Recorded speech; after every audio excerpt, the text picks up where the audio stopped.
Hi children, hope all are fine. Today we'll start with the new lesson, the Dragon Rock. So all take page number 26. This is a small story written by Elena Ashley. Here the people in a valley believe that a large rock that looks like a sleeping dragon will help them in times of trouble. So we'll read out the story and find out what all things happen here. That is, in the beginning there was a beautiful green valley and a village in it. People there were very happy. The village had a large rock shaped like a dragon. Everyone knew that it was a dragon even though it has not moved. Then one summer in the valley was very bad time. There had no rain for very long time and there was a severe shortage of water.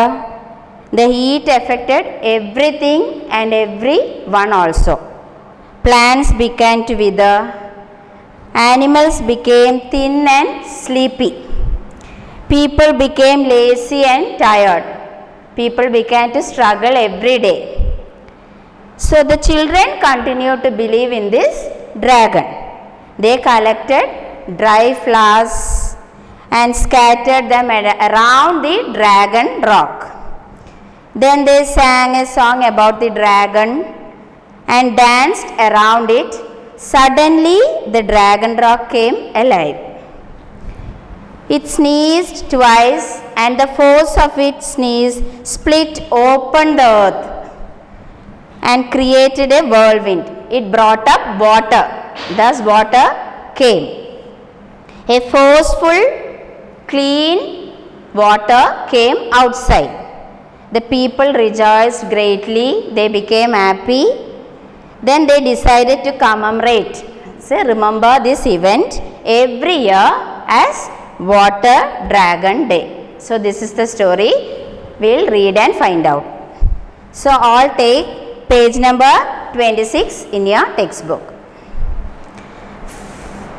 First, match the two columns is given there. Get set. A children's story in which magical things happen. Answers are given there: folktale, myth, legend, fable, fairy tale, science fiction. That's first answer is fairy tale. A traditional story about animals that teaches a moral lesson. Second is fable. Stories about events in the future or imaginary scientific events.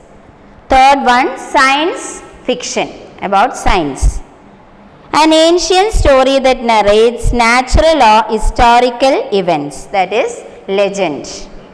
A traditional story of a particular area or country, that is folk tale. A story from ancient times about real or imaginary people, myth. These answers I will send you in groups. Now we will read the lesson. First, this story begins with once upon a time, because the best stories do, of course. So once upon a time, and imagine if you can, a steep valley cluttered with giant spiky green pine trees and thick green grass. Wildflowers spread their sweet heady perfume along the gentle breeze, and bees hum musically to themselves as they cheerily collect flower pollen. Flower pollen means fine powder found in flowers. Understood? Flower pollen means fine powder found in flowers. Next, people are very happy here and they worked hard keeping their houses spick and span and their children's faces clean. This particular summer had been very hot and dry, making the lean farm dogs sleepy and still. Farmers whistled lazily in themselves and would stand and stare into the distance, trying to remember what it was that they were supposed to be doing. By 2 o'clock in the afternoon, the village would be in a haze of slumber. That means feeling very sleepy, with grandmas nodding off over their knitting and farmers snoozing in the haystacks. It was very, very hot. No matter how hot the day, however, the children would always play in the gentle rolling meadows. Rolling meadows means fields of grass. With wide brimmed hats, they chittered and chattered like sparrows as they frolicked in the favorite spot. Frolic means played happily. Some meanings are there in your textbook. You have to copy that also. Now their favorite spot is very important to this story, because in this particular spot is a large, long, scaly rock that looks amazingly similar to a sleeping dragon. The children knew it was a dragon. The grown-ups knew it was a dragon. The dogs and cats and birds knew it was a dragon. But nobody was scared because it never ever moved. The boys and girls would clamber all over it, poking sticks at it and hanging wet boots on its ears, but it didn't mind in the least.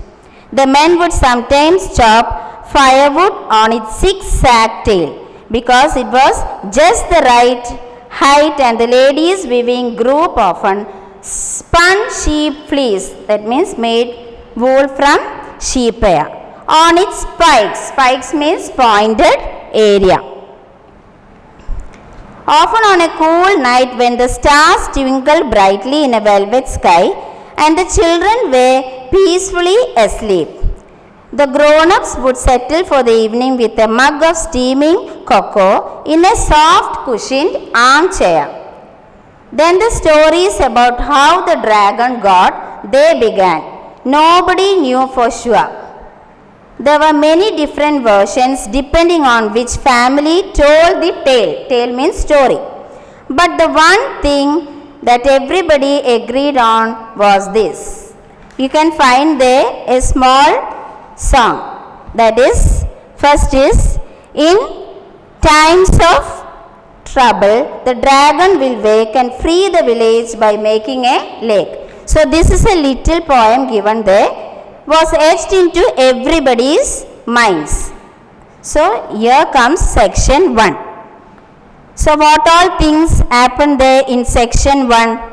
In section 1 it is described as a beautiful and happy place with spiky green pine trees, thick green grass, then wild flowers spread over there with beautiful smell along the gentle breeze, then bees humming musically.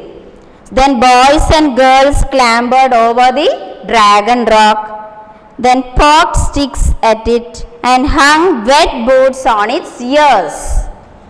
Men sometimes chopped firewood in a zigzag tail. The ladies weaving group often spun sheep fleece on its spikes. Ladies were weaving. No, not really, because each family told different story. Each families are telling different story about this dragon. How the dragon rock came to the valley, but everyone agreed what the dragon rock would do to help the villagers. Now in section 2 we will find out.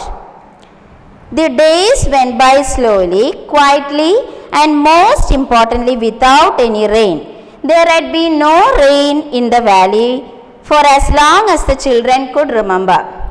The wells were starting to bring up muddy brown water and clothes had to be washed in yesterday's dishwater. So, days are going on. In the first section, the children all were feeling very happy. They were playing. All of them were very happy. Then, no matter how the hot day comes, the children felt very happy there. The children also knew that it was a dragon. Boys and girls were climbing and playing there. Then ladies were weaving there. Understood? All things happened in section 1. After that, the days went slowly. Most importantly, without any rain. മഴയൊന്നും ഇല്ല. There had no rain in the valley for as long as the children could remember. കുറേ കാലത്തേക്ക് അവിടെ മഴയൊന്നുമില്ല. Wells എല്ലാം വറ്റി brown കളറിൽ അടിയിൽ കുറച്ച് വെള്ളം മാത്രമേ ഉണ്ടായിട്ടുള്ളൂ. So clothes had to be washed in yesterday's dishwater. തലേ ദിവസം കഴുകിയ വെള്ളം ഉപയോഗിച്ചിട്ടാണ് ക്ലോത്ത്സ് എല്ലാം അലക്കിയത്. The lawns had faded to a crisp biscuit color and the flowers drooped their beautiful heads. ഫ്ലവേഴ്സിനെല്ലാം മുട്ടയെല്ലാം താഴോട്ടേക്ക് വീണു പോവുകയാണെന്ന്. Even the trees seemed to hang their branches like weary arms. The valley turned browner and drier and thirstier every hot baking day. So valley was remaining without water. എല്ലാം വെള്ളമില്ലാതെ വളരെ വറ്റി വളരെ ചൂടോട് കൂടിയുള്ള അനുഭവമായിരുന്നു അവർക്ക്. The village folk grew worried and would murmur to each other when passing with much shaking of heads and tut-tuts. Tut-tuts means sound made by touching the top of the mouth. Touching by top of the mouth. പലതരത്തിലുള്ള sound ഉണ്ടാക്കുകയാണ് ചെയ്യുന്നത്. Understood? They would look upward searching for rain clouds in the clear blue sky, but none ever came. അവർ മഴയ്ക്ക് വേണ്ടി കാത്തു നിൽക്കുകയായിരുന്നു. പക്ഷെ മഴയൊന്നും തീരെ വരുന്നില്ല. വെള്ളം എല്ലാം വറ്റി ഒരു തുണി അലക്കാനോ ഒന്നും ചെയ്യാനോ അവർക്ക് വെള്ളമില്ല. It was now too hot for the children to play out in the direct sun, and they would gather under the shade of the trees, digging holes in the dust and snapping brittle twigs. വളരെ ചൂടായിരുന്നു. കുട്ടികൾക്ക് കളിക്കാനെല്ലാം വളരെ ബുദ്ധിമുട്ടായിരുന്നു. So they are playing under the shade of the trees. മരങ്ങളുടെ അടിയിൽ ഇരുന്നിട്ടാണ് കളിക്കുന്നത്. ബ്രാഞ്ചസ് എല്ലാം പൊട്ടിച്ച് അങ്ങനെയെല്ലാം അവർ കളിച്ചിരിക്കുകയാണ്. The dragon will help us soon, said one child. You must do something, agreed another. I am sure he will. They all nodded in agreement. അവർ വിശ്വസിക്കുന്ന ഡ്രാഗൺ എന്തായാലും ഹെൽപ്പ് ചെയ്യും, നമുക്ക് ബുദ്ധിമുട്ടൊന്നും ഉണ്ടാവില്ല. A week went by with no change, the people struggling along as best as they could. Some were getting cross at the dragon and would cast angry, sideways looks at it when passing. The villagers were becoming skinny and sullen. Sullen means gloomy. എല്ലാവർക്കും വളരെ ബുദ്ധിമുട്ട് വന്ന് ചൂട് അനുഭവപ്പെടുകയാണ്. വെള്ളം ഇല്ല, പല കഷ്ടപ്പാടുകളും വന്ന് ആൾക്കാർക്കെല്ലാം ദേഷ്യം പിടിക്കാൻ തുടങ്ങി. വില്ലേജസൊക്കെ വളരെ ഗ്ലൂമി ആയിപ്പോയി, സ്കിന്നി വളരെ മെലിഞ്ഞ് എല്ലാം ക്ഷീണാവസ്ഥയിലായിരുന്നു. Meanwhile, the children had a plan. Quickly and quietly they moved invisibly around the village, picking and plucking the fading flowers. With outstretched arms and bouquets up to their chins, they rustled over to where the giant rock lay as still as ever. Children had a plan. അവർ വിചാരിച്ച ഒരു കാര്യം ചെയ്യാം. അവർ ഓരോ പൂക്കൾ ഇതെല്ലാം പെറുക്കി bouquet ഉണ്ടാക്കിയിട്ട് അവർ rock എവിടെയുള്ളത് ആ സ്ഥലത്തേക്ക് പോയി. The boys and girls placed bunches of flowers around the dragon in a big circle. They scattered petals around its head and over its nose, then danced around and around it, skipping and changing and chanting the rhyme that they all knew so well. So boys and boys, what did they do? അവർ കുറേ പൂവെല്ലാം പെറുക്കി ബൊക്കെയെല്ലാം ആക്കി ആ ഡ്രാഗൻ്റെ അവിടെ big സർക്കിളായി നിന്നു. അവർക്ക് ഇഷ്ടപ്പെട്ട പാട്ടെല്ലാം പാടി dance കളിക്കാൻ തുടങ്ങി. In times of trouble, the dragon will wake and free the village by making a lake. That was the song. The searing heat made them dizzy and fussy, and finally they all fell in a sprawling heap at the bottom of the mount. They looked up at the rock. Searing means very severe heat, ഭയങ്കര ചൂടായിരുന്നല്ലോ. അതെല്ലാം DC means തലകറക്കം. Understood? അതെല്ലാം വന്ന് അവർക്ക് ആകെ ബുദ്ധിമുട്ട് തോന്നി. അങ്ങനെ അവർ റോക്കിൻ്റെ അടുത്തേക്ക് ഇങ്ങനെ ഹൈറ്റിൽ നോക്കി നിൽക്കുകയാണെന്ന്. Nothing happened. A dry wind lazily picked up some flower heads and swirled them around. The air was thick with pollen and perfume. Dry wind, ഒരു ഉണങ്ങിയ കാറ്റ് വന്ന് അങ്ങനെ അവർ അതെല്ലാം നോക്കി നിൽക്കുകയാണ്. Okay, bye.